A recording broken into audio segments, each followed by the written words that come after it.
नमस्कार, मैं वीरेंद्र कुमार वर्मा, अनुदेशक मैकेनिकल इलेक्ट्रॉनिक्स, व्यावसायिक शिक्षा एवं कौशल विकास विभाग उत्तर प्रदेश, राजकीय औद्योगिक प्रशिक्षण संस्थान बिजनौर से। आज हम लोग सेल एवं बैटरी के बारे में चर्चा करेंगे। परिचय। नंबर 2 सेलों के प्रकार। नंबर 3 बैटरी की क्षमता।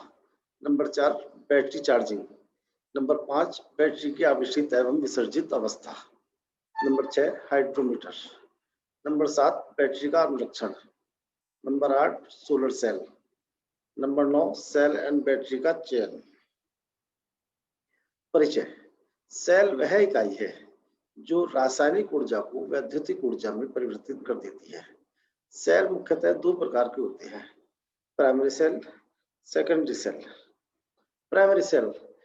प्राइमरी सेल वह सेल जो रासायनिक प्रतिक्रिया के द्वारा रासायनिक ऊर्जा को वैद्युतिक ऊर्जा में परिवर्तित कर सकता है, परंतु वैद्युतिक ऊर्जा को पुनः रासायनिक ऊर्जा के रूप में सेल में एकत्रित नहीं कर सकता, प्राइमरी सेल कहलाता है। सेकेंडरी सेल वह सेल जिसमें विद्युत ऊर्जा को रासायनिक ऊर्जा के रूप में एकत्रित किया जाता है तथा आवश्यकता पड़ने पर इस एकत्रित रासायनिक ऊर्जा को पुनः वैद्युतिक ऊर्जा में प्राप्त किया जा सकता है। सेकेंडरी सेल अथवा स्टोरेज सेल कहलाते हैं। Voltaic cell. सर्वप्रथम वोल्टा नामक वैज्ञानिक ने 1800 ईस्वी के लगभग विद्युत उत्पादन के जिस रासायनिक स्रोत की खोज की उसे वोल्टाइक सेल नाम दिया गया। इसमें कांच के बर्तन में तनु सल्फ्यूरिक एसिड H2SO4 भरा होता है। यह इलेक्ट्रोलाइट कहलाता है, जिसमें एक जस्ता जैडन प्लेट और दूसरी कॉपर Cu प्लेट प्रयोग की जाती है। कॉपर प्लेट एनोड धनात्मक प्लेट का तथा जिंक प्लेट कैथोड ऋणात्मक प्लेट का कार्य करती है। दोष एवं उनका निवारण। स्थानीय क्रिया लोकल कोलेक्शन। सामान्यतः जस्ते में शीशा, लोहा, कार्बन और आर्सेनिक तत्व अशुद्धि के रूप में मिले रहते हैं। जस्ते की सतह पर उपरोक्त किसी तत्व का कण विद्यमान होने पर उस स्थान पर एक छोटा सेल बन जाता है। इस प्रकार जस्ते की क्षण में अनेक छोटे सेल बन जाते हैं। इन सेलों में बहने वाली करंट से रासायनिक ऊर्जा का अपव्यय होता है। यही स्थानीय क्रिया है। इस दोष को दूर करने के लिए जस्ते की छड़ पर पारे का लेप चला दिया जाता है। पारा जस्ते के साथ मिलकर छड़ की ऊपरी सतह पर एक एमलगम बना लेता है, जबकि वह अन्य तत्वों के साथ यह एमलगम नहीं बनाता। इस प्रकार केवल जस्ता ही इलेक्ट्रोलाइट के संपर्क में आ पाता है, अन्य तत्व नहीं, और स्थानीय क्रिया तो समाप्त हो जाता है। ध्रुवण पोलराइजेशन। हाइड्रोजन तथा तांबे की छड़ पर पहुंचकर अपना आवेश छड़ को देते हैं और समबुलबुलों के रूप में छड़ के चारों ओर जमा हो जाते हैं। यह क्रिया ध्रुवण कहलाती है। इस क्रिया के कारण कुछ समय बाद एनोड का इलेक्ट्रोलाइट से संपर्क समाप्त हो जाता है और सेल कार्य करना बंद कर देता है। इस दोष को दूर करने के लिए एनोड के चारों ओर एक सछिद्र बर्तन में मैग्नीज डाइऑक्साइड MnO2 का चूर्ण भरा होता है। मैग्नीज डाइऑक्साइड हाइड्रोजन जल H2O में परिवर्तित कर देता है और सब मैग्नीज ऑक्साइड में बदल जाता है। मैग्नीज ऑक्साइड वायु से ऑक्सीजन लेकर पुनः मैग्नीज डाइऑक्साइड में बदल जाता है। इस प्रकार सेल का ध्रुवण दोष दूर हो जाता है। Daniell cell. सर्वप्रथम उपयोगी सेल की संरचना प्रोफेसर डैनियल ने सन 1836 ईस्वी में की थी। इसमें तांबे का एक बेलनाकार बर्तन होता है जो एनोड का कार्य करता है। इसमें कॉपर सल्फेट CuSO4 घोल भरा होता है जो विद्युत अपघटय का कार्य करता है। तांबे के बर्तन के ऊपरी किनारे से कुछ नीचे एक जालीदार घेरा बर्तन की दीवार के साथ जुड़ा होता है, जिसमें कॉपर सल्फेट के क्रिस्टल रखे जाते हैं ताकि इलेक्ट्रोलाइट की सांद्रता को आवश्यकता अनुसार बढ़ाया जा सके। बर्तन के केंद्र में चीनी मिट्टी का बना सरंध्र बर्तन रखा जाता है जिसमें तनु सल्फ्यूरिक एसिड भरा होता है। इस एसिड में एक जस्ते की छड़ डूबी रहती है। इस सेल में तांबे का बर्तन धनात्मक तथा जस्ते की छड़ ऋणात्मक का कार्य करती है। इस सेल का वोल्टेज 1.1 वोल्ट होता है। दोष और उनका निवारण। रासायनिक क्रियाओं में तांबा निरंतर बर्तन की सतह पर जमा होता है और इस प्रकार इलेक्ट्रोलाइट में कॉपर सल्फेट की कमी हो जाती है। इस कमी की पूर्ति के लिए बर्तन जालीदार घेरे में कॉपर सल्फेट के क्रिस्टल रखे जाते हैं। इस सेल में जस्ते की छड़ को तनु सल्फ्यूरिक अम्ल में डुबोकर सरंध्र पात्र में रखने के परिणाम स्वरूप स्थानीय क्रिया तथा ध्रुवण दोष नहीं होता है। लैक्लांशी सेल। लैक्लांशी सेल की खोज सर्वप्रथम जॉर्ज लैक्लांशी ने लगभग सन 1868 ईस्वी में की थी।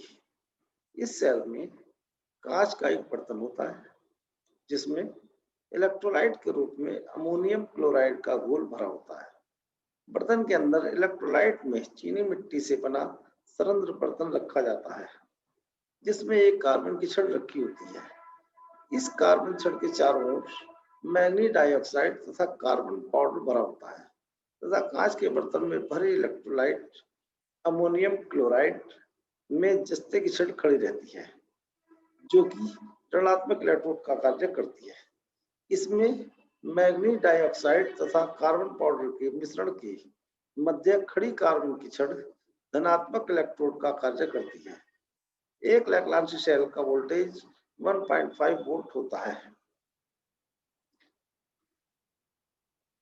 दोष और उनका निवारण। स्थानीय क्रिया लोकल एक्शन सेल के स्थानीय क्रिया दोष को दूर करने के लिए जस्ते की छड़ पर पारे का लेप चढ़ाया जाता है। ध्रुवण। सेल के ध्रुवण दोष को दूर करने हेतु कार्बन छड़ के चारों ओर मैग्नीज डाइऑक्साइड का चूरा भरा जाता है। शुष्क सेल, ड्राई सेल। लैक्लांशी सेल संशोधित रूप शुष्क सेल या ड्राई सेल कहलाता है। इसमें इलेक्ट्रोलाइट घोल के रूप में न होकर लेग या लुगदी के रूप में होता है।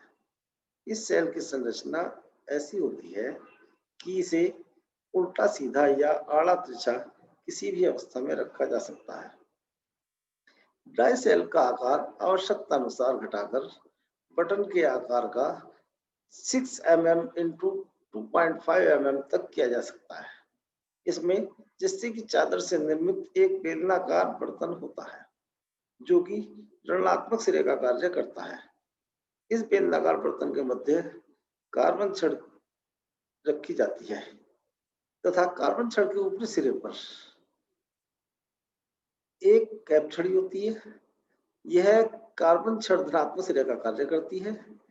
कार्बन छड़ के चारों ओर मोटे कपड़े की बेलनाकार पॉकेट में manganese dioxide, carbon ammonium chloride एवं जिंक क्लोराइड क्रमशः 10%, 75%, 5% तथा 10% के अनुपात में चूर्ण के रूप में भरा होता है। यह चूर्ण सेल में विद्रुवक का कार्य करता हो। मोटे कपड़े की थैली के चारों ओर जस्ते के बर्तन के रिक्त स्थान में अमोनियम क्लोराइड, जिंक क्लोराइड तथा प्लास्टर ऑफ पेरिस की लुगदी भरी होती है। अंत में सेल के मुख को एपॉक्सी रेजिन द्वारा अच्छी प्रकार बंद कर दिया जाता है तथा सेल में उत्पन्न होने वाली गैसों के निकासी हेतु सेल के कैप में एक बारीक छिद्र छोड़ दिया जाता है। शुष्क सेल की रासायनिक क्रियाएं एक लैक्लांशी सेल के समान ही होती हैं। दोष एवं निवारण। इस सेल में स्थानीय क्रिया दोष को समाप्त करने के लिए जस्ते की छड़ पर पारे की परत चढ़ाई जाती है। नंबर 2, इसमें ध्रुवाच्छादन दोष को समाप्त करने के लिए एनोड के चारों ओर मैग्नीज डाइऑक्साइड चूर्ण भरा होता है जो विद्रुवक के समान कार्य करता है। Silver oxide cell. इस प्रकार के सेल में शुद्ध जस्ते की धनात्मक प्लेट बनाकर उस पर पारे की परत चढ़ा दी जाती है। इसमें ऋणात्मक प्लेट का कार्य सिल्वर ऑक्साइड करता है जो कि सरंध्र बर्तन में पेस्ट के रूप में भरा होता है। इस सेल में पोटेशियम हाइड्रोक्साइड का पेस्ट इलेक्ट्रोलाइट का कार्य करता है। इस सेल के आकार कमीज के बटन के समान होता है, इसलिए इसको बटन सेल भी कहते हैं। इस सेल का विद्युत बल 1.4 वोल्ट होता है। इस सेल का उपयोग हाथ की घड़ी, कैलकुलेटर, डिजिटल मल्टीमीटर, डिजिटल तापमापी, श्रवण सहायक उपकरणों आदि में किया जाता है। सीसा अम्ल संचायक सेल। Lead acid storage cell DC प्राप्त करने का एक रासायनिक स्रोत है। इस सेल में इलेक्ट्रोलाइट के रूप में गंधक के तनु सल्फ्यूरिक एसिड को कांच, पीवीसी अथवा कठोर रबर के एक बर्तन में भरकर इलेक्ट्रोलाइट में शुद्ध शीशे की 2 प्लेटें खड़ी होती हैं तथा इन प्लेटों का विद्युतीय रूप में रखने हेतु लकड़ी या बोनाइट तथा द्वारा निर्मित पृथक्कारी दोनों प्लेटों के मध्य रखा जाता है। इन शीशे की प्लेटों में से एक प्लेट को डीसी जनरेटर अथवा रेक्टिफायर के धनात्मक सिरे से तथा दूसरी प्लेट को ऋणात्मक सिरे से जोड़ने पर सेल आवेशित हो जाता है तथा धनात्मक एवं ऋणात्मक प्लेटों को बाह्य लोड प्रतिरोध से जोड़ने पर सेल डीसी प्रदान करता है तथा धीरे धीरे सेल डिस्चार्ज हो जाता है। सेल की चार्जिंग एवं डिस्चार्जिंग प्रक्रिया को तब तक अनेक बार दोहराया जा सकता है जब तक कि सेल की प्लेटें पूर्णतः वीक न हो जाएं। इस प्रकार लेड एसिड सेल को डीसी का बहुक्रिया वाला रासायनिक स्रोत भी कहा जा सकता है। इस सेल का विद्युत बल 2.0 वोल्ट होता है। क्षारीय स्टोरेज सेल। क्षारीय स्टोरेज सेल भी लेड एसिड सेल की भांति विद्युत धारा का रासायनिक स्रोत है। लेड एसिड सेल की भांति इसमें भी धनात्मक एवं ऋणात्मक प्लेटें होती हैं। दोनों में मुख्य अंतर यह होता है कि क्षारीय सेल में इलेक्ट्रोलाइट के रूप में सल्फ्यूरिक एसिड के स्थान पर क्षारीय पोटेशियम हाइड्रोक्साइड का घोल उपयोग में लाया जाता है। संरचना के आधार पर क्षारीय सेल निम्नलिखित 2 प्रकार के होते हैं। निकिल लोह क्षारीय स्टोरेज सेल। क्षारीय स्टोरेज सेल का पात्र 1.8 मिलीमीटर से 1 मिलीमीटर मोटी इस्पात की चादर का बना होता है। इसकी धनात्मक प्लेटें निकिल ऑक्साइड कोटेड छिद्र युक्त लोहे की घुमावदार नलियों की बनी होती हैं। इन नलियों में निकिल हाइड्रोक्साइड के साथ निकिल धातु के कण भर दिए जाते हैं। निकिल धातु विद्युत अपघटय की चालकता बढ़ाती है। सेल के आंतरिक प्रतिरोध को कम करने के लिए निकिल हाइड्रोक्साइड में 18 से 20% तक ग्रेफाइट तथा 1.7% से 2.4% तक बेरियम हाइड्रोक्साइड भी मिलाया जाता है। इससे धनात्मक प्लेट में सक्रिय पदार्थ की उपयोगिता गुणांक तथा प्लेटों का जीवन काल बढ़ जाता है। इसमें ऋणात्मक प्लेटें लोहे की खोखली नली की बनी होती हैं तथा नलियों के खोखले भाग में सक्रिय पदार्थ के रूप में लोहे का चूर्ण तथा लोह ऑक्साइड का भाग होता है। इस चूर्ण में निकिल सल्फेट तथा फेरस सल्फेट की थोड़ी मात्रा भी मिलाई जाती है, जिससे सेल का जीवन काल बढ़ जाता है। इस सेल की वोल्टेज 1.2 वोल्ट होती है। निकिल कैडमियम क्षारीय स्टोरेज। इस प्रकार के सेल में धनात्मक प्लेटें निकिल लोह क्षारीय सेल के समान होती हैं तथा ऋणात्मक प्लेटों में सक्रिय पदार्थ के रूप में कैडमियम ऑक्साइड तथा लोह का मिश्रण प्रयोग किया जाता है। इस मिश्रण में 2.8% से 4.5% तक सोलर ऑयल मिलाया जाता है, जिससे प्लेटों की कैपेसिटी स्थिर रहती है तथा कैडमियम प्रयोग करने से सेल का आंतरिक प्रतिरोध घट जाता है। इलेक्ट्रोलाइट निकिल लोह छोरिये स्टोरेज सेल के समान ही इस सेल की प्लेटें समूहों में जुड़ी होती हैं।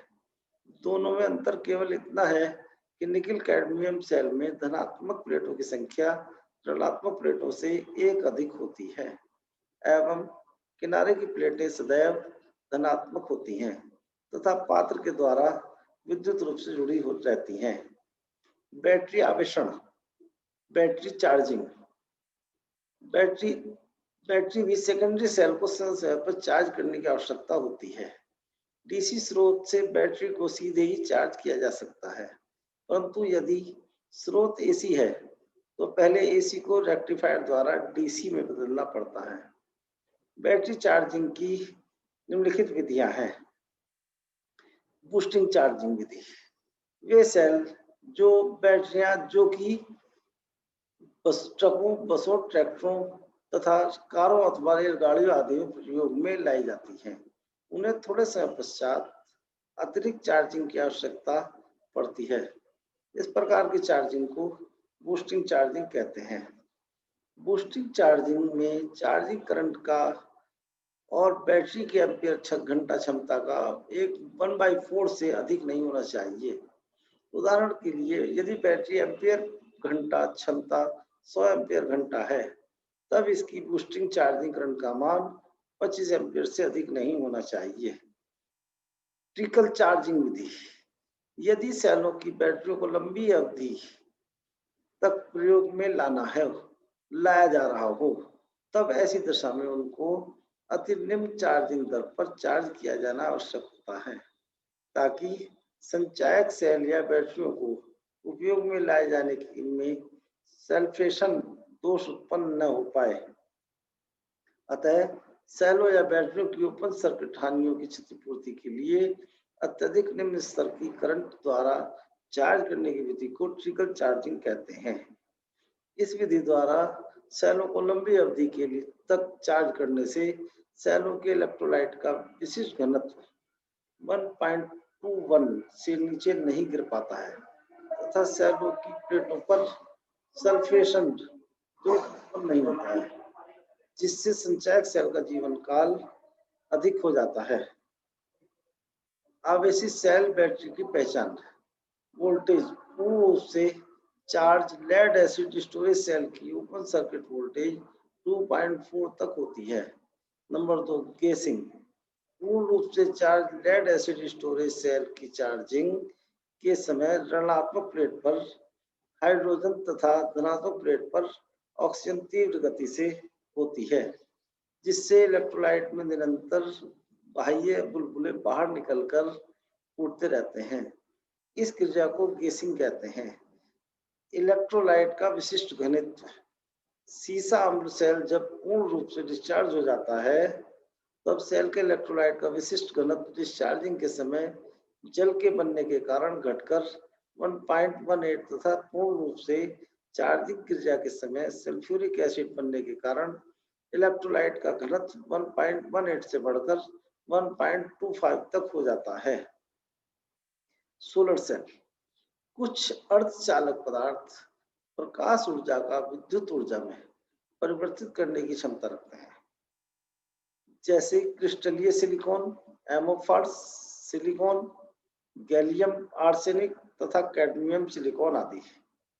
इनमें क्रिस्टलीय सिलिकॉन की दक्षता अधिक होने के कारण इनका उपयोग सोलर सेल के निर्माण में अन्य अर्धचालक पदार्थों की अपेक्षा अधिक होता है। इस सेल के कार्य सिद्धांत के आधार पर इस सेल का नाम फोटोवोल्टाइक सेल भी है, परंतु इसके उपयोग के आधार पर इस सेल को सोलर सेल कहते हैं। धन्यवाद।